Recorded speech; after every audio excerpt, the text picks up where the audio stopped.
Good morning dear students. कैसे बेटा आप सब लोग मस्त और व्यस्त होंगे? सही, चलिए भाई, एक नया चैप्टर है, नया दिन है, नई शुरुआत है। प्लांट ग्रोथ एंड डेवलपमेंट की बात हमें करनी है, समझना है इस चैप्टर को क्या है इसके अंदर, ताकि हम समझ पाएँ उन चीज़ों को जो एक प्लांट के अंदर होती हैं, उस ग्रोथ को समझ पाएँ, उस डेवलपमेंट को समझ पाएँ जो कि प्लांट के अंदर होता है। हमारे अंदर जो होता है वो तो हमें दिखता है, पर प्लांट के अंदर जो होता है वो भी दिखता है, पर वो होता कैसे है ये पॉइंट है समझने का। चलिए आइए शुरुआत करते हैं इस चैप्टर की। सबसे पहले बात करते हैं बेटा प्लांट ग्रोथ एंड डेवलपमेंट की। बात करते हैं कि ग्रोथ क्या होती है, बात करते हैं कि भाई कहाँ से शुरुआत होती है इस टर्म की। देखा जाता है कि जितनी भी प्लांट सेल्स होते हैं बेटा, उनकी जो ग्रोथ स्टार्ट होती है वो जाइगोट से ही स्टार्ट होती है। जाइगोट से उनका जो डेवलपमेंट स्टार्ट होता है और वो आगे जाके लीव्स, शूट्स, किसी भी चीज़ में डेवलप हो सकते हैं। वो लीव में हो सकते हैं, वो स्टेम में हो सकते हैं, वो ब्रांचेस में हो सकते हैं, फ्लावर में हो सकते हैं, बड्स में हो सकते हैं, रूट्स में हो सकते हैं। हर चीज़ में वो जो है डेवलप होते हैं और इवेंचुअली एक टाइम के बाद वो डाई हो भी जाते हैं। तो हम देख रहे हैं यहाँ पे कि प्लांट ग्रोथ क्या होती है। सबसे पहले अगर प्लांट ग्रोथ का जिक्र करें यहाँ पे, तो प्लांट ग्रोथ होती क्या है? ग्रोथ एक ऐसा टर्म है बेटा जिसके थ्रू हम ये कह सकते हैं कि ग्रोथ एक इरिवर्सिबल इंक्रीज है। Growth is an irreversible increase, एक इरिवर्सिबल इंक्रीज है, permanent increase in the size of an organism और इट्स पार्ट्स और इंडिविजुअल सेल। तीनों चीज़ें लिए हैं यहाँ पे, या तो उसके पार्ट्स के अंदर, या किसी इंडिविजुअल सेल के अंदर, या किसी ऑर्गेनिज्म के खुद के अंदर, बेसिकली उसके ऑर्गन के अंदर वहाँ पे कोई साइज में चेंज होना, और वो चेंज भी कैसा, इंक्रीज होना, डिक्रीज नहीं, इंक्रीज होना। वो क्या है बेटा? उसकी ग्रोथ। और वो इंक्रीज कैसा हो? परमानेंट इंक्रीज हो। और कैसा हो वो परमानेंट भी? इरिवर्सिबल इंक्रीज हो। वही क्या है बेटा? ग्रोथ है यहाँ पे। It involves metabolic process that consume energy. कहने का मतलब ये रेस्पिरेशन यहाँ पे इन्वॉल्व होता है, उससे जो एटीपीज निकलती हैं जो एनर्जी के फॉर्म में काम आती है। अगर हम बात करें प्लांट ग्रोथ के कुछ कैरेक्टरिस्टिक्स की, तो पहला कैरेक्टरिस्टिक है कि प्लांट ग्रोथ इनडिटर्मिनेट होती है। प्लांट ग्रोथ इनडिटर्मिनेट होने का मतलब बच्चे ये होता है कि जीवन भर प्लांट जो है continues throughout the life, plant growth continues throughout the life till die due the presence of meristems. मतलब जब तक मरता नहीं, जब तक उसकी मेरिस्टेम्स ग्रो करती रहती हैं। इसीलिए इनडिटर्मिनेट ग्रोथ है, पता नहीं है कब तक होगी, बस होती रहेगी, होती रहेगी, होती रहेगी। Meristematic cells have the capacity to divide and self perpetuate. कहने का मतलब है कि मेरिस्टेमेटिक सेल्स यहाँ पे मौजूद हैं, किनकी वजह से ग्रोथ चलती जा रही, चलती जा रही, चलती जा रही है। बेटा ड्यूरासेल की बैटरी तो लगी नहीं हुई ना यहाँ पे बेसिकली मेरिस्टेमेटिक टिश्यूज है यहाँ पे, वही ड्यूरासेल की बैटरी, और वो चलती जा रही है, चलती जा रही है। जहाँ पे ग्रोथ करनी होगी वहाँ पे ग्रोथ करेंगे। The growth where new cells are always added to the plant body by the activity of meristem is called the open form of growth। जहाँ पे हमेशा नए सेल्स जुड़ते हैं प्लांट के अंदर, वो ओपन फॉर्म ऑफ ग्रोथ कहलाता है। क्लोज फॉर्म का मतलब होता है कि जहाँ पे प्लांट सेल्स, नए सेल्स जुड़ना बंद हो जाए, और जो पहले से नए सेल्स जो पहले से जुड़े हुए थे वही अब वापस ग्रोथ करने लगे। नए सेल्स जुड़े नहीं, जो पहले से नए हैं वही ग्रोथ करने लगे, वही क्या है बेटा? Close form of growth. यहाँ पे तो ओपन फॉर्म ऑफ ग्रोथ यहाँ पे दिख रही है आपको। प्लांट ग्रोथ अपन की बात करें, प्लांट ग्रोथ जो है दूसरा कैरेक्टर उसका आता है कि प्लांट ग्रोथ इनडिटर्मिनेट है। यहाँ पे दो तरीके से बांट रखा है कि प्राइमरी ग्रोथ और secondary growth. It occurs due to root apical and shoot apical meristem. जो शुरुआती ग्रोथ होती है, प्राइमरी ग्रोथ का मतलब जैसे जैसे बीज लगाया है, और बीज लगाने के बाद जो ग्रोथ करा उसने छोटा सा जो है इतना सा सीडलिंग अपन कहते हैं, सीडलिंग से सीडलेट, सीडलिंग से उसने प्लांटलेट बना दिया। प्लांटलेट वो होता है बेटा एक छोटा सा जो है गमले में उठा के लेके आते हैं अपन, और मैं तो कहता हूँ उससे भी छोटा होता है प्लांटलेट, जो कि ज़मीन से बस निकला होता है। उसके अंदर कभी तो बहुत ग्रोथ होनी है लाला, अरे बहुत ऊपर तक, बहुत आगे जाना है उसे। जब आगे जाना है तो उसे और ग्रोथ करनी पड़ेगी, और ग्रोथ कराएंगे रूट एपिकल और शूट एपिकल मेरिस्टेम। और वो क्या वो कराएंगे बेटा? Elongation of plants along their axis. वो एलोंगेशन कराएंगे प्लांट्स का ऊपर की तरफ और नीचे की तरफ। हाइपोकोटाइल ऊपर की तरफ, एपिकोटाइल नीचे की तरफ, सॉरी हाइपोकोटाइल नीचे की तरफ, एपिकोटाइल ऊपर की तरफ। बात करें अपन शूट एपिकल मेरिस्टेम और रूट एपिकल मेरिस्टेम की। सेकेंडरी ग्रोथ का अगर मैं जिक्र करता हूँ, जिम्नोस्पर्म और डाइकॉट्स के अंदर ही सेकेंडरी ग्रोथ होती है, मोनोकॉट्स के अंदर सेकेंडरी ग्रोथ नहीं होती है। It occurs due to lateral meristem, vascular cambium, cork cambium. जब वो मैच्योर हो चुके हैं, जवान हो चुके हैं, अब उनके अंदर परिपक्वता आ जानी चाहिए, मैच्योरेशन आ जाना चाहिए, वो किसी स्पेसिफिक फंक्शन को परफॉर्म करने लग जाएं, तो बेटा वही क्या हो जाता है? वही उसका मैच्योरेशन होता था, वही उसकी सेकेंडरी ग्रोथ होती है। जैसा हमारे अंदर होता है कि हम बचपन से लेकर जब तक 10th क्लास तक अपन बढ़ते हैं बेटा, तो वहाँ तक अपनी कोई स्ट्रीम नहीं होती, कोई ब्रांच नहीं होती। वहाँ तक जो ग्रोथ हुई प्राइमरी हुई, एक बेस बन गया वहाँ पे आपके पास। अब 10th के बाद जब स्ट्रीम्स अलग होगी, एक स्पेसिफिक आप ब्रांच चूज करोगे, स्पेसिफिक सब्जेक्ट आप चूज करोगे, उसके लिए पढ़ोगे, मेहनत करोगे दिन रात, उसमें कुछ बढ़ोगे, और आगे जो बढ़ोगे वो बड़ा सेकेंडरी ग्रोथ अंदर जो है वो कहलाती है बेटा। अगर अपन बात करें तो यहाँ पे आपको एक डायग्राम के मैंने ये प्राइमरी ग्रोथ जो है यहाँ पे होती है, और उसके अंदर कोई भी आपको वेस्कुलर कैम्बियम जैसा कुछ दिखाई नहीं दे रहा। और यहाँ पे अपन बात करें तो यहाँ पे आपको एक कैम्बियम दिखाई दे रही है, क्योंकि वहाँ पे सेकेंडरी ग्रोथ हो चुकी है। और होती कहाँ पे बेटा? स्टेम के अंदर। अगर मैं बात करूँ यहाँ पे कि प्लांट जो ग्रोथ होती है प्लांट की वो मेजरेबल होती है। जो प्लांट की ग्रोथ होती है बेटा वो कैसी होती है, मेजरेबल होती है। ग्रोथ मेजरेबल होने का मतलब ये है कि बच्चे वहाँ पे सेलुलर लेवल पे अगर अपन ग्रोथ की बात करते हैं, एक सेल को उठा के देखें कि इसकी ग्रोथ हो रही है कि नहीं हो रही है, तो उसमें प्रोटोप्लाज्म इंक्रीज तो हो रहा है, ग्रोथ तो हो रही है, पर क्या उस प्रोटोप्लाज्म को नाप सकते हैं क्या अपन? सर अब तो वो आ गया कैरियोप्लाज्मिक इंडेक्स वाली चीज़ आ गई सर। सेल जो हमने बायोलॉजी के अंदर पढ़ा है, कैरियोप्लाज्मिक इंडेक्स आ गया। अरे लाला, कैरियोप्लाज्मिक इंडेक्स आया, समझ में आया मेरी बात, अब आया, पर फिर भी परफेक्ट चीज़ उससे निकल के नहीं आ सकती है। तो बेसिकली अपन बात करें यहाँ पे तो जो है प्लांट सेलुलर लेवल पे अपन ग्रोथ जो है इंक्रीज होती है अमाउंट ऑफ प्रोटोप्लाज्म, पर increase in protoplasm is difficult to measure directly. अगर हमें पर टाइम ग्रोथ निकालनी हो कि इतना इतना जो है कितना ग्रोथ हुई इतने टाइम के अंदर, हर एक सेकंड के अंदर कितनी ग्रोथ हुई है, तो वो अपन कैसे निकाल सकते हैं? अपन क्या कर सकते हैं, उसमें पैरामीटर्स यूज कर सकते हैं, जैसे कि increase in fresh weight, increase in dry weight, ठीक है, length, area, volume, cell number, ये पैरामीटर्स हैं। इनके थ्रू आप पता लगा सकते हो कि भाई साहब ग्रोथ हो रही कि नहीं हो रही। अच्छा पता लगाना है क्या? आ जाओ आ जाओ आ जाओ आ जाओ, अभी आपका फ्रेश वेट निकाल लेते हैं। पहले कितना था? इतना, अब कितना हो गया? इतना। हाँ भाई साहब पेट मोटा हो रहा है आपका। अगर ड्राई वेट की बात करें वेज उसकी लेंथ की, तो भाई साहब अच्छा पहले आप 186 सेंटीमीटर थे, ओ हो, पहले आप 5 फुट 5 इंच थे, अब 6 फुट 2 इंच हो गया, तो ग्रोथ तो हुई ना लाला। और उसके बाद बात करें अपन एरिया, वॉल्यूम और सेल नंबर भी इसी तरह यूज किए जाएंगे। सेल नंबर की अपन बात करते हैं तो एक मेज रूट एपिकल मेरिस्टेम जो है वो 17,500 न्यू सेल्स पर आवर बनाता है, 17,500 न्यू सेल्स पर आवर, एक घंटे में 17,500। सेल साइज की अपन बात करें, सेल्स इन वाटरमेलन में increase in size by up to 3,50,000 times, मतलब 3,50,000 गुना जो है बात करें अपन ग्रोथ करते हैं वाटरमेलन के सेल्स, और तभी तरबूज इतना मोटा होता है बेटा।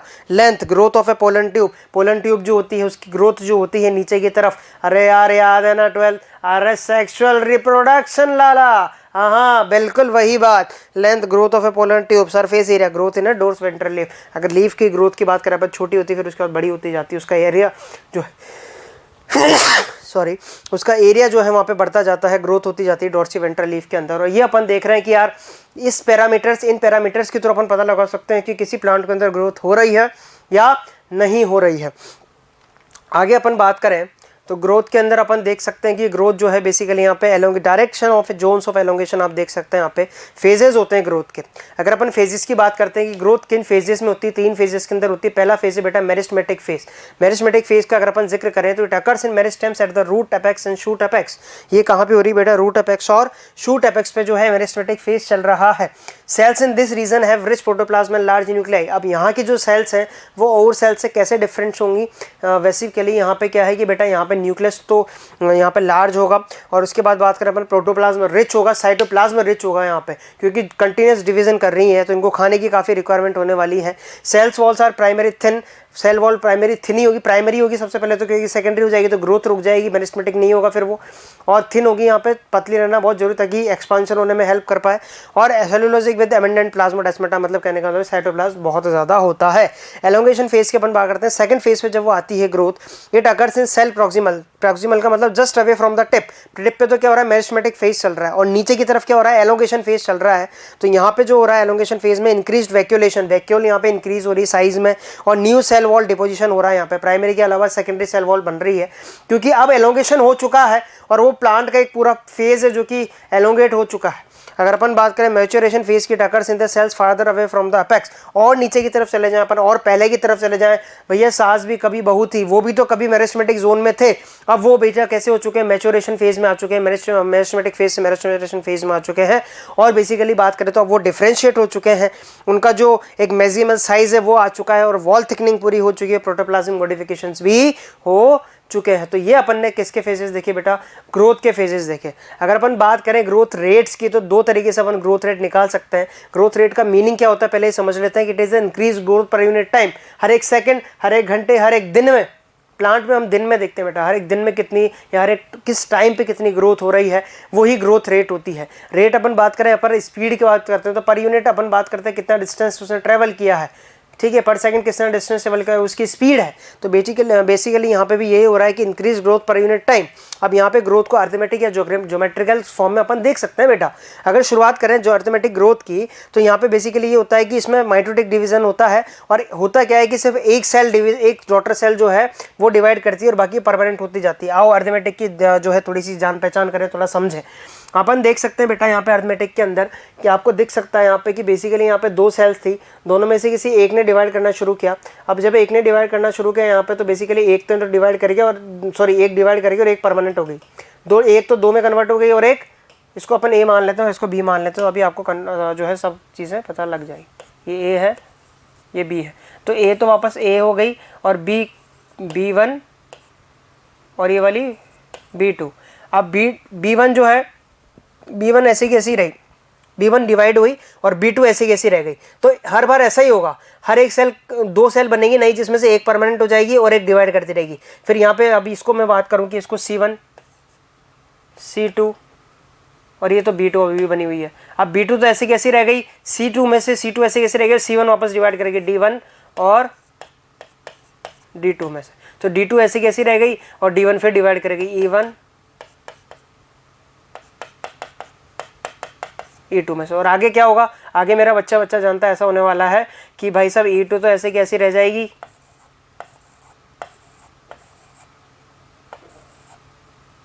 ठीक है, और उसके बाद क्या होगा, E2 तो ऐसे कैसी रह जाएगी और उसके अलावा 2 नई सेल्स और बन जाएगी, 2 नई सेल्स और बन जाएगी। ये कौन बनाएगी, E1 बनाएगी। तो बेसिकली यही हो रहा है यहाँ पे कि इस तरह से जो है सीरीज चलती रहेगी, एक सेल तो रुक जाएगी और बाकी एक सेल मल्टीप्लाई करेगी, फिर जो 2 नई सेल्स बनेंगी उसमें से एक सेल रुक जाएगी और एक पूरा सेल पूरी मल्टीप्लाई करेगी, फिर जो 2 नई सेल्स बनेगी। तो माइटोटिक डिवीजन में क्या है, प्रोबेबिलिटी लेवल तो वही रहेगा 2n, तो यहाँ पे 2 साइकिल्स जो है सेट में बनेगी। अर्थमेटिक ग्रोथ के अंदर माइटोटिक डिवीजन होता है जिसमें एक cell continues to divide while the other differentiating and matures on plotting the length of the organ. अगर हम ग्राफ प्लॉट करें यहाँ पे लेंथ ऑफ द ऑर्गन, ये टाइम एक्सेस पे दे रखा है, हाइट आपको प्लांट की दे रखी है और इसको अपन हाइट कभी भी 0 तो अपन लेंगे नहीं, एक किंग के लेंगे वहाँ पे। और अगर हम बात करेंगे यहाँ से स्टार्ट करते हैं तो आप देख सकते हैं यहाँ पे आपको स्ट्रेट लाइन मिल रही है क्योंकि टाइम के साथ उसकी हाइट बढ़ रही है, एक प्रॉपर टाइम के साथ उसकी हाइट जो है यहाँ पे स्ट्रेट लाइन यहाँ पे आपको ग्राफ मिलेगा। तो अक्सर पूछा जाता है क्वेश्चन में नीट के अंदर कि अर्थमेटिक ग्रोथ का ग्राफ कैसा होता है बेटा, स्ट्रेट लाइन होता है, ठीक है।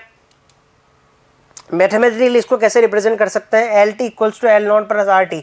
लेंथ जो LT एट टाइम, अगर अपन को एक टाइम पे L पे जो है लेंथ निकालनी है प्लांट की, जैसे भाई इतने दिन बाद कितनी लेंथ हो जाएगी, तो लेंथ एट टाइम T अभी कितनी है उसको 0 मानते हैं टाइम को। टाइम कभी 0 होता नहीं है, पर हम जब से देखना शुरू कर रहे हैं उसको तब से उसको 0 मानते हैं टाइम को। तो उस टाइम पे जो लेंथ होती है उस प्लस RT, R जो है बेटा ग्रोथ रेट होती है, R अपन को निकालनी है, R यहाँ पे ग्रोथ रेट आपको गिवन होती है और वहाँ पे पर टाइम आपको गिवन होता है कितने टाइम में आपको निकालना है। तो आपको लेंथ कितनी होगी पता लग जाएगा। या अगर आपको ग्रोथ निकालनी तो कैसे निकालनी है, आपको लेंथ LT गिवन होगा, आपको L0 गिवन होगा, आपको R निकालना होगा और आपको TB गिवन होगा कि भाई साहब अगर एक टाइम 5 सेकंड पे ग्रोथ इतनी थी पर जब शुरू किया था तब इतनी थी, तो ये दोनों मिल गए आपको, और इतने दिन बाद कितनी होगी तो R निकाल के आप पता लगा लेंगे इतनी रेट से वो बढ़ रहा है, तो उसके बाद इतने दिन बाद वो कितनी होगी। इसका ग्राफ 2 क्वेश्चन बनते हैं यहाँ से, एक तो ग्राफ का कौन सा स्ट्रेट लाइन और आपको मैथमेटिकल फॉर्मूले पे क्वेश्चन बनता है।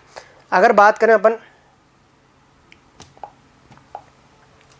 ज्योमेट्रिकल ग्रोथ की बेटा, तो ज्योमेट्रिकल ग्रोथ में क्या होता है कि इसमें सबसे पहले देख डॉटर सेल जो होती है continue to retain the ability of mitosis cell, मतलब इसमें दोनों सेल डिवाइड करती रहेगी। ये भी 2 में डिवाइड हुई, माइटोसिस तो यहाँ भी हो रहा है, माइटोसिस तो ये भी 2 में डिवाइड हुई, ये भी 2 में डिवाइड हुई, फिर ये भी हर एक सेल 2-2 में डिवाइड होती गई। तो इसमें ज्योमेट्रिक ग्रोथ हो गई, एक्सपोनेंशियल नहीं हुई। कैसे एक्सपोनेंशियल ग्रोथ भी कहते हैं इसको, क्या कहते हैं बेटा अपन, एक्सपोनेंशियल ग्रोथ भी कहते हैं। जैसे 2 थी, 2 का स्क्वायर 4 है ना, 2 का स्क्वायर 4। अब देखो यहाँ पे कितनी सेल हो गई, 4 हो गई, तो 4 का स्क्वायर 16 हो जाएगा, ठीक है। यहाँ पे हर एक सेल ग्रोथ करेगी तो 4 का स्क्वायर हो जाएगा, हर एक सेल 2 में डिवाइड होगी तो 16 हो जाएगा। और अपन बात करें 16 है ना, अब यहाँ पे कितनी सेल हो गई 16, तो इस हिसाब से सेल्स जो है बढ़ती रहेंगी आपके सामने। तो ये अपन बात करें तो यहाँ पे एक्सपोनेंशियल ग्रोथ भी इसको कहते हैं क्योंकि पावर में चलती है ग्रोथ यहाँ पे। और इसका फेज आप देख सकते हैं, इसका ग्राफ जो है टाइम इतना है, एक्स एक्सिस पे साइज कितनी बढ़ेगी, तो इसका जो ग्राफ आ रहा है वो सिग्मॉइड आ रहा है। सबसे पहले शुरुआत में ग्रोथ जो है लैग करती है, लैग का मतलब थोड़ा स्लो चलती है, बहुत स्लो चलती है इनफैक्ट, ठीक है। और उसके बाद एक्सपोनेंशियल फेज आता है जब वो बहुत ड्रास्टिकली इंक्रीज होती है, और फिर एक स्टेशनरी फेज आता है जहाँ पे जाके वो रुक जाती है, बस उससे ज़्यादा वो नहीं होती, ठीक है। Here both the rotor cells continue and retain the ability of mitotic cell division. And if nutrient supply is limited, the growth slows down leading to a stationary phase. अगर nutrient supply जो है रोक दी गई तो वहाँ पे stationary phase आ जाएगा, वरना एक्सपोनेंशियल फेज चलता रहेगा। तो 2 क्वेश्चन आपके बन गए वहाँ से। अगर ज्योमेट्रिक ग्रोथ को अपन ग्राफ बनाते हैं, उसका सिग्मोइड कर्व बनता है, उसका स्ट्रेट लाइन होता है। और अगर उसको मैथमेटिकली अपन देखें तो मैथमेटिकली कैसे होता है, W1 = W0 W1 वही फाइनल साइज जो आपको वेट हाइट नंबर जो भी वहाँ पे है ग्रोथ का जो पैरामीटर लिया है वहाँ पे वो, उसके बाद W0 जो अपन देख रहे हैं कि बिगिनिंग ऑफ द पीरियड जो यहाँ पे आपसे अपन देख रहे हैं वहाँ से, और ई का मतलब होता है बेटा ये यहाँ पे base of the natural algorithms है, ठीक है। यहाँ पे आर जो है रिलेटिव ग्रोथ रेट है और टाइम जो है वहाँ पे आपको ग्रोथ का गिवन होता है। तो sigmoid curve is a characteristic of living organism growing in natural environment. एक नेचुरल एनवायरनमेंट के अंदर जो ग्रोथ हो रही होती है अभी प्लांट की, वो सिग्मोइड ग्रोथ हो रही होती है, वो ज्योमेट्रिकल ग्रोथ हो रही होती है, एक्सपोनेंशियल ग्रोथ हो रही होती है। अगर अपन बात करते हैं बेटा आगे कि sir relative growth is the measure of the ability of plant to produce new plant material. Relative growth अगर अपन देखते हैं आर वहाँ पे रिलेटिव ग्रोथ रेट है, तो रिलेटिव ग्रोथ रेट वहाँ पे टर्म आया तो समझना क्या है कि जो रिलेटिव ग्रोथ रेट होती है ना वो मेजर होती है एबिलिटी, प्लांट की एबिलिटी का मेजर होती है कि वो एक रिलेटिव टाइम के अंदर, एक टाइम के अंदर वो कितना अपने आप को ग्रोथ कर सकता है, उसकी फाइनल साइज कितनी इंक्रीज हो जाती है। अगर अपन क्वांटिटेटिव कंपेरिजन कर सकते हैं किसी 2 ग्रोथ के बीच में, जैसे अर्थमेटिक और अपन बात करें कि एक प्लांट का जो ग्रोथ कर रहा है, लीफ जो ग्रोथ कर रही है, यहाँ पे एग्जांपल से गिवन है आपको, तो कैसे कर सकते हैं, एब्सोल्यूट ग्रोथ रेट अपन निकाल सकते हैं, measurement in comparison of total growth per unit time. कहने का मतलब है यहाँ पे आपको एब्सोल्यूट ग्रोथ अगर निकालनी तो कैसे निकालेंगे आप, 10 - 5 और 55 - 5, 55 - 50, तो दोनों की जो एब्सोल्यूट ग्रोथ रेट आ रही बेटा वो कितनी आ रही है। अगर अपन बात करें तो जो एब्सोल्यूट ग्रोथ रेट आ रही है वो तो दोनों की, इसकी भी 5 बढ़ी भाई, ये भी 5 ही बढ़ गया, ठीक है। इसकी भी ग्रोथ रेट 10 में से 5, पहले 5 सेंटीमीटर स्क्वायर थी, अब 10 सेंटीमीटर स्क्वायर हो गए, 10 में से 5 गए तो 5 सेंटीमीटर स्क्वायर, तो इसकी ग्रोथ रेट भी 5 सेंटीमीटर स्क्वायर एब्सोल्यूट ग्रोथ। और 55 पहले 50 था, अब 55 हो गया, तो इसकी भी ग्रोथ रेट कितनी आई, 5 सेंटीमीटर। ये तो एब्सोल्यूट ग्रोथ रेट आई है आपकी। अगर अपन रिलेटिव ग्रोथ की बात करते हैं, measurement of the growth of the given system पर unit time based on the common basis, जैसे अपन बात करते हैं यहाँ पे रिलेटिव ग्रोथ रेट की, तो मैं समझा दूं आपको कि इसने, अगर अपन बात करें कि इसने 5 सेंटीमीटर स्क्वायर थी और 10 सेंटीमीटर स्क्वायर में कन्वर्ट किया अपने आप को, तो इसने कितना किया, अपने आप को दुगना किया बेटा, ठीक है। इसने अपने आप को कितना किया, दुगना किया। अगर अपन उसी टाइम को, उसी सेम टाइम को मान लें कि इसने इसी सेम टाइम में अपने आप को कितना किया, इसने सिर्फ अपने आप को कितना किया बेटा, 5 सेंटीमीटर स्क्वायर बढ़ाया है, और यहाँ पे तो बेटा इसने कितना कर दिया, अपने आप को दुगना कर दिया है, ठीक है। यहाँ पे कितना कर दिया इसने, अपने आप को दुगना कर दिया है। तो रिलेटिवली देखें तो इसकी ग्रोथ जो है, इसकी ग्रोथ क्या है, स्लो है, और इसकी ग्रोथ फास्ट है, पर एब्सोल्यूट ग्रोथ रेट देखें तो दोनों की क्या है बेटा, सेम है यहाँ पे। तो बेसिकली अपन बात कर रहे हैं यहाँ पे कि यार इस तरीके से भी ग्रोथ रेट अपन देख सकते हैं, ठीक है। अगर ग्रोथ रेट एब्सोल्यूट देखते हैं तो दोनों की सेम है, पर अगर रिलेटिव ग्रोथ रेट देखें, रिलेटिवली किसकी ज़्यादा बेटर है, किसकी ज़्यादा ग्रोथ हुई है, तो बेटा बात करेंगे कि जिसकी 5 से 10 हो गई, फटाफट दुगनी हो गई बेटा वो, ठीक है। और इसकी तो दुगनी होती तो 100 होनी चाहिए थी, पर 100 ना हो गई, कितनी हुई, 55 ही हुई। ये अपन देख रहे हैं यहाँ पे। अगर अपन बात करें कि कौन कौन से फैक्टर्स या कंडीशंस हैं जो एसेंशियल होते हैं ग्रोथ के लिए, यहाँ पे वाटर होता है, ऑक्सीजन होता है, न्यूट्रिएंट्स होते हैं, टेम्परेचर होता है, लाइट और ग्रेविटी होती है। वाटर एक बारी बारी से देखें। वाटर का जो अपन जिक्र करते हैं तो वाटर जो है बेटा सेल के एनलार्जमेंट के लिए, सेल की टर्जिडिटी बढ़ाने के लिए रिस्पॉन्सिबल होता है। सेल की टर्जिडिटी होगी, बढ़ेगी तो सेल एलोंगेट करेगा, सेल एलोंगेट करेगा तो उसकी लेंथ या उसकी हाइट में इंक्रीज होगा प्लांट की में। तो इसी तरीके से प्लांट की हाइट इंक्रीज होती है, किस में इंक्रीज होने से, वाटर के इंक्रीज होने से। Water provides a medium for enzymatic activity needed for the growth, respiration, photosynthesis, बहुत सारी चीज़ों के लिए वाटर की ज़रूरत है। तो इन सब चीज़ों से भी क्या होता है, ग्रोथ होती है प्लांट की। अगर अपन बात करें ऑक्सीजन की, तो ऑक्सीजन जो है वो मेटाबॉलिक ग्रोथ के लिए बहुत ज़रूरी है, क्योंकि वहाँ पर आपको पता है रेस्पिरेशन ऑक्सीजन के बिना नहीं हो सकता प्लांट्स के अंदर।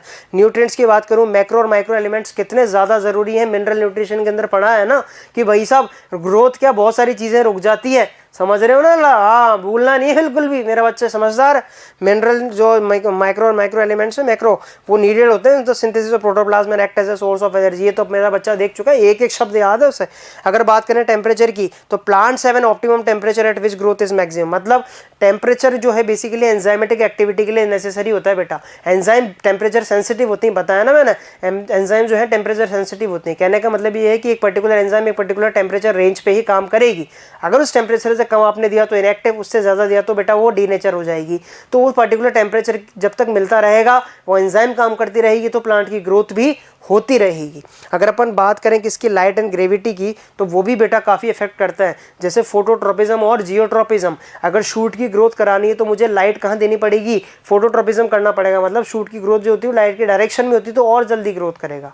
जियोट्रोपिज्म की बात करूँ तो रूट को अपन को जो है जियोट्रोपिक ग्रोथ करानी है, क्यों, क्योंकि अर्थ की तरफ होती है, अर्थ की तरफ ग्रोथ करती है, तो वहाँ पे अर्थ जब तक नीचे नहीं बुलाएगी जब तक वो नीचे नहीं जाएगी, और वो जो है लाइट का सेंसिटिवेशन उसको नहीं मिलेगा तब तक जो है वो ज़्यादा ग्रोथ नहीं कर पाएगी। तो ये दोनों भी ज़रूरी है। अगर अपन बात करें बेटा किसकी, अपन बात करें यहाँ पे differentiation, D differentiation and re differentiation की, ये तीनों टर्म्स हमें समझने हैं। क्वेश्चंस इन पे बनते हैं नीट के अंदर, बहुत ध्यान से समझने, बहुत इजी है, यूं बस यूं होने वाला है, ठीक है। चलिए भाई शुरुआत करते हैं डिफरेंशिएशन से। डिफरेंशिएशन एक ऐसी प्रोसेस है बेटा जिसमें मेरिस्टेमेटिक सेल्स जो कभी जवान थे, जो कभी डिवाइड कर रहे थे, वो डिवाइड करते हुए सेल अपने आप को किसी मैच्योरेशन फेज में लाके खड़ा कर देते हैं, जहाँ पे अपने आप को किसी स्पेसिफिक ऑर्गन बनाने में हेल्प करा देते हैं, या फिर बात करें कोई स्पेसिफिक फंक्शन परफॉर्म करने लग जाते हैं। जैसे समझ सकते हैं, जैसे कि अपन 10th क्लास तक थे, जब तक अपन बिल्कुल सब मिक्स रहते थे बेटा, कोई फर्क नहीं पड़ता था कि अरे ऐसा थोड़ी था कि अरे तू आगे जाके साइंस लेगा चल निकल यहाँ से, हट कॉमर्स, तू कॉमर्स लेगा, तू तो बैठ ही मत गंदी मछली, ऐसा थोड़ी था। अब बेसिकली अब क्या होने लगा, अब ऐसा होने लगा कि 10th के बाद जब सब्जेक्ट अलग लिए तब अलग अलग ब्रांचेस में जाके पढ़ने लग गए, अपने आप को मैच्योर किया उस ब्रांच के हिसाब से, वहाँ के नॉलेज के हिसाब से, और फिर आगे जाके प्रोफेशन भी उसी को बना लिया। तो बेसिकली यहाँ पे बात यही है कि भैया डिफरेंशिएशन एक ऐसी प्रोसेस जिसमें मेरिस्टेमेटिक सेल्स, ऐसा नहीं कि वो कभी डिवाइड ही नहीं कर सकती थी, वो डिवाइड कर रही थी, पर डिवाइड करते करते उनके मन में ख्याल आया कि बस अब बहुत हो चुका, अब हमें मैच्योर हो जाना चाहिए। अब मैच्योर हो जाएगी तो क्या करोगी, मैच्योर होने में क्या क्या दाढ़ी मूछें उगा लोगी क्या, अरे नहीं प्लांट की सेल से लाला, मजाक थोड़ी चल रहा है। तो क्या करती हैं, अपने आप को मैच्योर करती हैं टू परफॉर्म स्पेसिफिक फंक्शन, वो मैच्योर करती हैं आपको स्पेसिफिक फंक्शन बनाने के लिए। अपन बात करें इसके, जैसे ही मेरिस्टेमेटिक सेल्स अपन बात करें कि डिफरेंशिएट होने लगती हैं तो उसमें सेल वॉल के अंदर क्या कुछ चेंजेस तो आएंगे। देखो बेटा, जब अपन प्यूबर्टी हिट करती है ना, तो पहले तो अपन बुद्धू होते हैं, फिर समझदार होने लगते हैं ना, हाँ दिमाग आने लगता है अपने अंदर, हाँ बिल्कुल बिल्कुल बिल्कुल ये बात हुई ना। तो वैसे ही यहाँ पे भी सेल वॉल के अंदर कुछ चेंजेस आएंगे, प्रोटोप्लाज्म जो है स्ट्रक्चरल चेंजेस के अंदर जो है जाना शुरू करेगा। कैपेसिटी जो है सेल डिवीजन की, सबसे इंपॉर्टेंट बात है कि यहाँ पे जो कैपेसिटी है सेल डिवीजन की वो लॉस्ट हो जाएगी। अब जैसे कि loss of protoplast to form a tracheary element, जब अपन ने जो है एनाटॉमी ऑफ प्लांट ग्रोथ पढ़ी थी, सॉरी एनाटॉमी ऑफ प्लांट अपन ने पढ़ी, तो उसके अंदर अपन ने देखा ना कि यार बेसिकली ट्रैकिया के जो ट्रैकिड्स वेसल्स हैं वो सब डेड होते हैं, जाइलम पेरेन्काइमा के अलावा सारे एलिमेंट्स क्या होते हैं, डेड होते हैं। तो डेड क्या पहले से डेड थे क्या, बचपन से डेड है क्या, नहीं नहीं नहीं नहीं नहीं, जब वो बने थे तो मेरिस्टेमेटिक थे, वहाँ के सेल्स मेरिस्टेमेटिक थे, पर मैच्योर हो गए तो वो डेड हो गए और उनका प्रोटोप्लाज्म मर गया। तो ऐसे ये गेम चल रहा है, अब आया समझ में, हाँ यार यही तो बात है, चीज़ें इतनी ईजी है ना, हम हवा बना लेते हैं, और बहुत ईजी चीज़ है। चलो आगे बात करते हैं अपन। अगर बात करें डिफरेंशिएशन की, तो ये अपन ने देखा कि भैया जो मेरिस्टेमेटिक थे वो चेंज हो जाता है। कुछ सर्टेन कंडीशंस के अंदर लिविंग डिफरेंशिएट सेल्स जो होते हैं वो अगेन कैपेसिटी डिवाइड कर, जो है डिवीजन की कैपेसिटी लेके आते हैं। अगर ऐसा हुआ बेटा कि कभी लड़ने की ज़रूरत पड़ी तो जवानी की वही युवावस्था की वही एनर्जी अपने अंदर भर जाती है, वही बात करें वही जोश आ जाता है लड़ने के टाइम पे। अब हो तो चुके हैं अपन कितने 45 साल के हो चुके हैं, 50 साल के हो चुके हैं, पर लड़ने की जैसे अपनी क्षमता आती है, वो क्षमता कहाँ से आई, ज़रूरत पड़ने पर आई ना। ऐसे थोड़ी कि पहले से अरे लड़ते भिड़ते घूम रहे हैं इधर से उधर, ना ना ना भैया 45 साल के हो चुके हैं, स्टेबल लाइफ हो चुकी है, बीवी बच्चे बाल बच्चे हो चुके हैं, तो अब क्या करना है, अब तो भैया स्टेबल लाइफ जीनी है। पर भैया कभी अगर लड़ाई का मौका आया तो हाँ लड़ लेंगे, उसमें क्या है, छठी का यूद जो है दूध याद दिला देंगे। तो उसके लिए तो जोश आना चाहिए, बिल्कुल जोश याद आ जाएगा उस टाइम पे, वही जोश जो युवावस्था में, कहने का मतलब है कब था, वो था जवानी के टाइम पे, वही जोश याद आ जाएगा बेटा। नसों नसों में रग रग में खून दौड़ने लगेगा, अरे गल्ले काटने की इच्छा होने लगेगी लाला। अपन बात करें वही प्रोसेस क्या कहलाती है, डी डिफरेंशिएशन। मतलब ऐसी सेल्स जो डिफरेंशिएट तो हो चुकी थी पर ज़रूरत पड़ने पे उन्होंने वापस से अपने आप को मेरिस्टेमेटिक जोन में लाके खड़ा कर दिया डिवाइड करने के लिए, वो बेटा प्रोसेस कहलाएगी डी डिफरेंशिएशन। जैसे एग्जांपल है फॉर्मेशन ऑफ मेरिस्टेम्स। जो मेरिस्टेम, कौन सी meristem, interfascicular cambium and cork cambium. जो इंटरफेसिकुलर कैम्बियम है, जो इंटरफेसिकुलर का मतलब होता है ये बीच की इंटरफेसिकुलर कैम्बियम जो है, दो वेस्कुलर बंडल्स के बीच की जो कैम्बियम है, ये बेसिकली बेटा कैसी होती है, ये डी डिफरेंशिएटेड होकर के बनती है। मतलब ये डिफरेंशिएटेड पेरेन्काइमा सेल से वापस से डी डिफरेंशिएशन होता है और वो ये चीज़ बनाती है। आ रहा है समझ में, ये हुई बात डी डिफरेंशिएशन की। और अपन बात करें किसकी, अगर अपन बात करें differentiation, dedifferentiation, redifferentiation की, तो आप देख सकते हैं यहाँ पे कि differentiated cells can produce cells that again lose the capacity. अब जब वो काम हो गया ना, बन गई ना इंटरफेसिकुलर कैम्बियम, अब क्या पड़ी रहोगी कि वहाँ पे बन गई ना, चलो निकलो वापस से मैच्योरेशन। अरे यार, जब लड़ाई खत्म होगी तब भी क्या जोश से भरे भरे घूमते रहोगे क्या, नसें फाड़ते रहोगे क्या, अपनी कपड़े फाड़ते रहोगे क्या? नहीं ना, फिर तो मैच्योर वापस वही उसी अवस्था में जाओगे कि हाँ रे बस ठीक है, हो गए, लड़ाई शांत हो जाए, तो वापस क्या हो गया, अपन मैच्योर हो गए। तो री डिफरेंशिएशन, डी डिफरेंशिएशन से वापस री डिफरेंशिएशन हो गया, जो थे वो नहीं रहे, फिर कुछ और बने ज़रूरत पड़ने पर। अब जब ज़रूरत ख़त्म हो चुकी तो वापस वो क्यों ना बन जाए अपन जो पहले थे। अरे हाँ, वही तो साइकिल चल रही है ना यार, क्या मजाक चल रहा है? मजाक नहीं है बेटा, बहुत इजी बात है कि भैया जब सेल जो है ना, सेल ये डिफरेंशिएट करेगी, मेरिस्टेमेटिक सेल्स डिफरेंशिएट करेगी, और डिफरेंशिएट करने के बाद इनको ज़रूरत पड़ने पे उन्होंने खुद को डी डिफरेंशिएट किया, ज़रूरत पड़ने पर। और जैसे ज़रूरत पड़ने, ये वापस एरो दिख रहा है यहाँ पे, एरो दिख रहा है यहाँ पे, दोनों एरो दिख रहे हैं, ये देखो ये एरो दिख रहे हैं ना, ये एरो ये दिखा रहे हैं कि भाई साहब ज़रूरत पड़ने पे अगर ये हो सकती है तो ज़रूरत नहीं पड़ने पर वापस ये भी हो सकती है। अब ये हुआ कि भाई साहब ये डी डिफरेंशिएशन हो गया, वापस ये क्या हो गया, री डिफरेंशिएशन हो गया, री डिफरेंशिएशन वापस क्या हो सकता है, डी डिफरेंशिएशन भी हो सकता है। Differentiated cells can produce cells that again lose the capacity to divide but mature to perform specific function. It is called redifferentiation. Plant growth open होती है, it can be indeterminate or determinate. Differentiation is also open because cells tissues arising out of the same meristematic different structures as maturity. Final structure at maturity of cell tissue is also determined by the location of the cell. जो final structure है वो कहाँ पे वो cell located है, अगर वो leaf पे located है तो mesophyll बन जाएगी, stem पे located है तो cork cambium बन जाएगी, बात करें tip पे located है, bud पे located है तो मेरिस्टेमेटिक टिश्यू बन जाएगी। ये उसकी जो है प्लेस पे डिपेंड करता है कि जब वो वापस से डिफरेंशिएट होगी तो बनेगी क्या, जहाँ पे वो होगी ऑलरेडी वैसा फंक्शन वो परफॉर्म करने लग जाएगी। अगर अपन बात करें बेटा यहाँ पे, इट इज़ ए प्रोसेस, मतलब यहाँ पे बात हो रही है किसकी, डेवलपमेंट की बात हो रही है कि व्हाट इज़ डेवलपमेंट।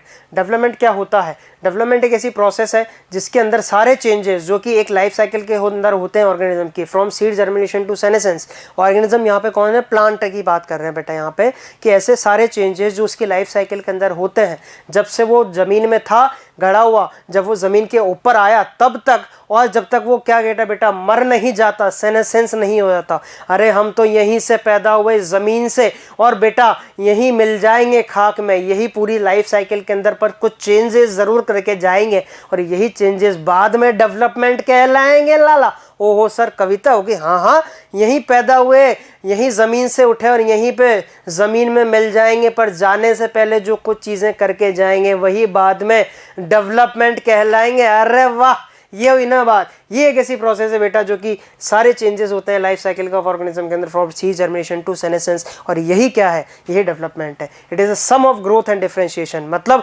ग्रोथ तो हो ही रही है, मेरिस्टेमेटिक ग्रोथ तो हो ही रही है, साथ में उसका डिफरेंशिएशन भी हो रहा है। अभी जैसे हम हैं, आप हैं, ठीक है, हम सबकी अभी ग्रोथ भी हो रही है और क्या हो रहा है बेटा, डिफरेंशिएशन भी हो रहा है। तो हम कॉमन टर्म यूज़ कर लेते हैं कि हमारा क्या हो रहा है, डेवलपमेंट हो रहा है। हम क्या हो रहे हैं, मेंटली डेवलप हो रहे हैं, फिजिकली डेवलप हो रहे हैं, सोशली डेवलप हो रहे हैं। ग्रोथ तो कर ही रहे हैं, फिजिकल ग्रोथ तो कर ही रहे हैं। ग्रोथ सभी तरह की होती है, फिजिकल भी होती है, मेंटली भी होती है, सोचना भी होता है, सोच भी थोड़ी बदलती है उम्र के साथ बेटा, मैच्योरिटी आ जाती है, सोच का मल्टी डायमेंशनल हो जाती है, सबके बारे में सोचने लगता है इंसान, ठीक है। और बात करें डिफरेंशिएशन तो हो ही रहा है, दाढ़ी मूंछें तो बढ़ ही रही है ना। तो यही बात है बेटा कि ग्रोथ और सम डिफरेंशिएशन का अगर सम कर दें तो वही बेटा डेवलपमेंट लाला वहाँ पे कहलाता है। अरे समझ में आएगी नहीं है, बिल्कुल ये हुई ना बात। एक आपको एनसीईआरटी में चीज़ गिवन है बेटा यहाँ पे, वो बहुत अच्छे से समझनी है आपको, कि एक मेरिस्टेमेटिक सेल जो है बेसिकली वो प्लाज्मेटिक ग्रोथ करता है। जब वो प्लाज्मेटिक ग्रोथ कर रहा है तो उसके एक पर्टिकुलर टाइम पे आप देख सकते हैं, एक पर्टिकुलर टाइम से वहाँ पे प्लाज्मेटिक ग्रोथ करते करते एक्सपांशन वो करने लगा है सेल। अब ऑब्वियस सी बात है, प्लाज्मा ग्रोथ कर रहा था, एक्सपांशन, इस ग्राफ को समझना है आपको, एनसीईआरटी में गिवन है। तो उसके आधे से वो एक्सपांशन करने लगा, एलोंगेशन करने लगा, और एलोंगेशन जैसे उसका खत्म हुआ वहाँ से बेटा उसका डिफरेंशिएशन स्टार्ट हो गया, और डिफरेंशिएशन स्टार्ट हुआ तो बेटा डिफरेंशिएशन स्टार्ट हुआ, और डिफरेंशिएशन के आधे के दौरान ही बेटा उसका मैच्योरेशन, डिफरेंशिएशन के साथ ही क्या हो रहा है, उसका मैच्योरेशन भी हो रहा है, और मैच्योरेशन होने के एक मैच्योर सेल बन गया। तो प्लाज्मेटिक ग्रोथ हुई, फिर एक्सपांशन हुआ, इस तरह से ग्राफ चलता, ठीक है। प्लाज्मेटिक ग्रोथ हुई, फिर एक्सपांशन हुआ, मतलब उसके आधे से एक्सपांशन शुरू हो गया और उसके बाद से बेटा बात करें अपन डिफरेंशिएशन के दौरान ही मैच्योरेशन हुआ और एक कंप्लीट मैच्योर सेल बन गया। अब कंप्लीट मैच्योर सेल जब बूढ़ा होगा, सेनेसेंस करेगा, डेथ हो जाएगी और डेथ होने के बाद बेटा वो तो मर गया, पर कुछ सेल, जरूरी थोड़ी कि हर सेल एक्सपांशन करेगा, कुछ सेल अपने आप को वापस से डिवाइड करने के लिए सेल डिवीजन के अंदर अगर सारे सेल ही मेरिस्टेमेटिक सेल छोड़ के सारे मैच्योर होने लग जाएंगे, एलोकेशन करने लग जाएंगे, तो अपन फिर वापस से नए मेरिस्टेमेटिक सेल्स कहाँ से लाएंगे? तो बेसिकली यहाँ पे कुछ मेरिस्टेमेटिक सेल्स वापस से सेल डिवीजन में आ जाते हैं और बाकी के एक्सपांशन या ग्रोथ करने लग जाते हैं। ठीक है, ये रिप्रेजेंट किया ऐसे, आप देख सकते हैं एक जाइगोट है, ये तो सेक्सुअल रिप्रोडक्शन फ्लावरिंग प्लांट के अंदर पढ़ाई है मेरे बच्चे ने। जाइगोट है, 16 सेल एम्ब्रियो बना, उससे हार्ट स्टेज एम्ब्रियो बना और ऐसे एक पूरा प्लांट वहाँ पे बन गया। उसके अंदर फर्टिलाइजेशन हुआ, फर्टिलाइजेशन होने से वापस से बेटा यहाँ पे गैमीट बने और सारी चीज़ें हुई। तो यार कहीं ना कहीं बात करें अपन यहाँ पे कि इस तरह से जो है प्रोसेस, इस तरह से डेवलपमेंट को अपन क्या कर सकते हैं, सम ऑफ ग्रोथ एंड डिफरेंशिएशन वहाँ पे नाम दे सकते हैं, समझ सकते हैं उस चीज़ को अपन। अगर अपन बात करते हैं कि फैक्टर जो प्लांट के डेवलपमेंट को, अपन डेवलपमेंट कह रहे हैं हम डायरेक्ट, ठीक है, हम ग्रोथ नहीं कह रहे हैं, हम डिफरेंशिएशन अलग अलग नहीं कह रहे हैं, हम डेवलपमेंट कह रहे हैं, सम कर रहे हैं दोनों का। तो कुछ फैक्टर्स जो उसकी ग्रोथ को, उसके डेवलपमेंट को अफेक्ट करते हैं, पहला होता है इंट्रिंसिक, दूसरे होते हैं बेटा एक्सट्रिंसिक। अगर मैं बात करूँ इंट्रिंसिक फैक्टर्स की, सबसे पहले इंट्रिंसिक फैक्टर जो प्लांट के खुद के अंदर छुपे होते हैं, उसकी आत्मा के अंदर होते हैं बेटा, वो होते हैं जेनेटिक। जेनेटिक की बात करूं मैं तो जैसे उसके जीन्स में ही हाइट आई है, अपन जेनेटिक्स तो काफ़ी पढ़ी है, उसकी जीन्स में उसके पेरेंट्स का ट्रेट्स क्या था, अगर एक टॉल था एक ड्राफ था और बेटा बात करें कि 3:1 का रेशियो आया मोनो हाइब्रिड क्रॉस के अंदर, तो हो सकता है कि वो प्लांट ड्राफ हो जाए या हो सकता है वो प्लांट टॉल हो जाए, तो उसकी जीन्स पे भी डिपेंड करता है। दूसरा इंटरसेलुलर, जो उसके सेल के बाहर की बात करें मैं, प्लांट ग्रोथ रेगुलेटर्स, मतलब वहाँ पे auxin, gibberellin, cytokinin, abscisic acid, ethylene, इन पे भी डिपेंड करता है कि प्लांट का डेवलपमेंट कैसा होगा, जो ही इस चैप्टर का अपना इंपॉर्टेंट पॉइंट है जो अपन देखेंगे इंट्रिंसिक ग्रोथ में, प्लांट ग्रोथ रेगुलेटर्स। एक्सट्रिंसिक अपन बात करें लाइट की, तो लाइट जैसी मिलेगी उसको, लाइट की क्वालिटी जैसी मिलेगी उसी हिसाब से वो डेवलपमेंट करेगा। अगर अपन बात करें एवरग्रीन फॉरेस्ट की, तो वहाँ तो बेटा ट्रॉपिकल जोन है, लाइट की इंटेंसिटी काफ़ी है, तो वहाँ पे ग्रोथ भी अच्छी खासी है वहाँ की। अगर अपन बात करें टेम्परेचर की, तो सर डेजर्ट के अंदर भी तो काफ़ी लाइट है। अरे लाला, अभी आएगा फैक्टर आने वाला है टेम्परेचर कितना हाई है वहाँ पे, ये तो याद है ना फिर, स्कोटो एक्टिव, हाँ ये हुई ना बात। तो टेम्परेचर पे काफ़ी कुछ डिपेंड करता है। वाटर के ऊपर ये अपन डिस्कस कर चुके हैं, वैसे वाटर पे काफ़ी कुछ डिपेंड करता है कि वाटर जो है कितना अवेलेबल है वहाँ पे ग्रोथ के लिए। ऑक्सीजन की बात करें, ऑक्सीजन रेस्पिरेशन तो भैया बिना ऑक्सीजन के संभव ही नहीं है। न्यूट्रिशन कितना प्रॉपर मिल रहा है मैक्रो माइक्रो न्यूट्रिएंट्स की, तो ये फैक्टर्स तो अपन डिस्कस कर चुके हैं बेटा। अब अपन को इन फैक्टर्स में से जेनेटिक अभी नहीं देखना है, जेनेटिक नहीं देखेंगे, अपन देखेंगे बेटा इंट्रासेलुलर प्लांट ग्रोथ रेगुलेटर्स की अपन बात करेंगे, यहाँ पे समझेंगे क्या चीज़ें हैं। पर उससे पहले अपन कुछ बात यहाँ पे कर लेते हैं। देखिए प्लांट जो है अपनी पाथवे एक डिफरेंट फॉलो करता है अपनी डिफरेंट फेज़ के अंदर, लाइफ के फेज़ के अंदर वो डिफरेंट पाथवे फॉलो करता है कि हाँ भाई साहब मुझे इस पाथवे से होता हुआ मुझे वहाँ पहुँचना है। भाई ऑब्वियस ही बात है कि जाने के तो बहुत रास्ते होते हैं, दिल्ली जाने के बहुत रास्ते हैं, जयपुर होके चले जाओ, डायरेक्ट चले जाओ, ठीक है, और अपन बात करें कि ट्रेन से जा सकते हो, प्लेन से जा सकते हो, तो ये बातें हैं। पर कौन सा पाथवे चूज़ करता है और उसके लाइफ में फेज़ कौन सा आता है उस पाथवे को चूज़ करते टाइम, उस पर डिपेंड करता है कि डेवलप कैसा होता है। तो plants follow different pathways in response to environment और phases of life form to form different kinds of structure. This ability is called plasticity.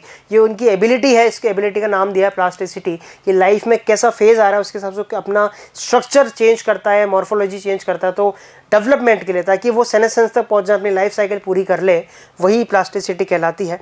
Heterophylly due two phases of life, एक example यहाँ पे, दो example यहाँ पे given है। पहला है heterophylly due two phases of life. अगर अपन कॉटन की बात करें यहाँ पे, या लार्कस्पर की या कोरिएंडर की बात करें, कोरिएंडर या धनिया की, या लार्कस्पर की बात करें अपन, लार्कस्पर आपको ये लार्कस्पर यहाँ पे गिवन है, ठीक है। The leaves of the juvenile plants and mature plants are different in shape. आप देख सकते हैं कि अगर जुवेनाइल फेज के अंदर देखें तो उसकी लीव आपको दिख रही होगी, जुवेनाइल फेज के अंदर देखें तो उसकी लीफ आपको दिख रही होगी कितनी डिफरेंट है, और एडल्ट फेज के अंदर देखें तो उसकी लीफ आपको दिख रही होगी कितनी डिफरेंट है।